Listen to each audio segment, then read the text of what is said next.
चलिए देख लेते हैं बारी बारी से कि जो फॉरेन कंट्री में जो भी डॉक्टर थे, जो साइंटिस्ट थे, उन्होंने कैसे जो जल चिकित्सा है या जो भी प्राकृतिक चिकित्सा है उसके ऊपर कितना काम किया और कैसे हमारे लिए इसको हमसे परिचय कराया और किस तरह से इन्होंने इन चीजों को देखा। तो जिसमें सबसे पहला जो साइंटिस्ट है, जो नाम आता है, इसमें जो सबसे पहला जो नाम आता है वो जेम्स कोरी का है, जो लिवरपूल, इंग्लैंड, लिवरपूल के रहने वाले थे। इंग्लैंड में लिवरपूल नामक जगह है, वहां पे ये थे। तो उन्होंने वाटर थेरेपी के ऊपर ज्यादा काम किया और वाटर थेरेपी को बहुत अच्छी तरह से समझाया। जल चिकित्सा के बारे में इन्होंने बहुत सारे शोध किए और जल चिकित्सा से बहुत सारे लोगों का इलाज भी किया। तो जल चिकित्सा को नया मुकाम देने का जो काम था वो जेम्स कोरी का ही था।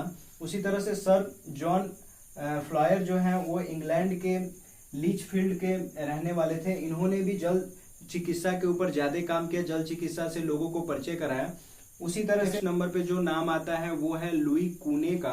तो लुई कूने ने भी जल चिकित्सा को बहुत ही बड़े मुकाम पे पहुंचा दिया था। जल चिकित्सा के बारे में इनका बहुत सारा रिसर्च है।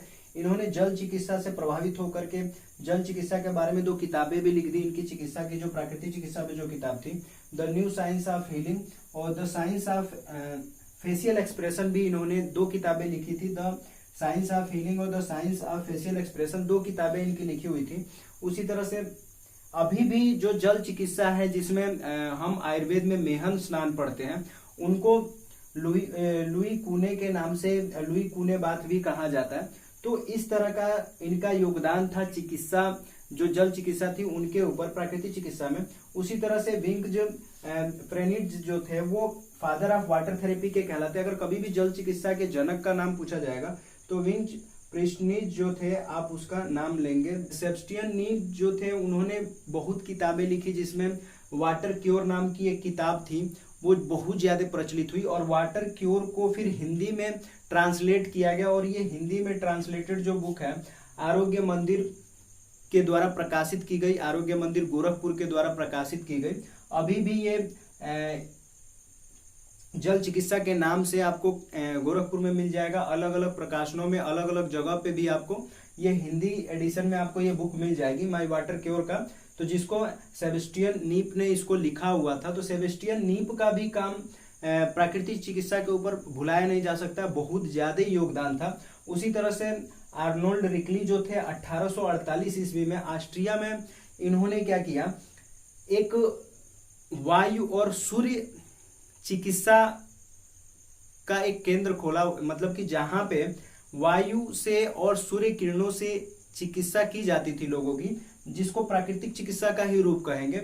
और यह एक सैनिटोरियम है, विश्व का पहला सैनिटोरियम है जो एक चिकित्सा भवन के रूप में काम करता है। विश्व का पहला सैनिटोरियम 1848 में ऑस्ट्रिया में बना, जो कि आर्नोल्ड रिकली के द्वारा बनाए गए, जिन्होंने जल चिकित्सा के ऊपर और प्राकृतिक चिकित्सा के ऊपर बहुत ज्यादा काम किया और लोगों को इससे बहुत ज्यादा बेनिफिट भी हुआ। और इसमें जो प्राकृतिक चिकित्सा उसमें इनका भी योगदान भुलाया नहीं जा सकता है, इनका भी योगदान बहुत ज्यादा था। तो आपको स्टेप बाय स्टेप मैंने बहुत सारे ऐसे वैज्ञानिकों और बहुत सारे ऐसे डॉक्टरों के नाम से परिचय कराया है जो कि प्राकृतिक चिकित्सा के ऊपर जिनका योगदान बहुत ज्यादा अहम है और इन्होंने अलग अलग तरह से प्राकृतिक चिकित्सा के ऊपर काम किया और हमसे परिचय कराया।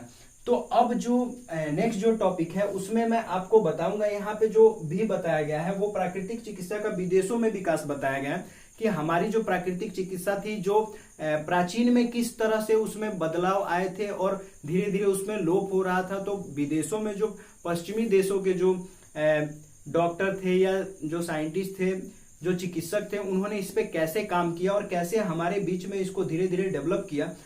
तो ये विदेशों के बारे में आप पढ़ रहे थे। अब उसी तरह से हम पढ़ेंगे प्राकृतिक चिकित्सा का भारत में विकास। तो प्राकृतिक चिकित्सा का भारत में विकास कैसे हुआ उसको भी देख लेते हैं।